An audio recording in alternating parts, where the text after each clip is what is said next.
అందరికీ నమస్కారం. ఈరోజు ఫ్రెండ్స్ వెల్ఫేర్ చారిటబుల్ ట్రస్ట్ వారి ఆధ్వర్యంలో రైకల్ పట్టణం ఇందిరానగర్లో నివసిస్తున్న రాజావ ప్రమాదశాతం 6 నెలల కిందట కాలు ఇరగడం జరిగింది. తనకి ఎవరు లేరు.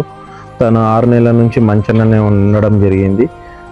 ఇటు విషయం తెలుసుకున్న ట్రస్ట్ వారు గత 2 నెలల నుంచి ఆమెకు అన్నదానం చేయడం జరుగుతుంది. మరియు ఈరోజు ఆమెని ఆపరేషన్ నిమిత్తం హాస్పిటల్లో జాయిన్ చేశాం. మరియు తను కోలుకునేదాకా ట్రస్ట్ బాధ్యతగా తీసుకోవడం జరుగుతుంది. మాకు సహకరిస్తున్న డోనర్స్కి అందరికీ పేరు పేరున కృతజ్ఞతలు.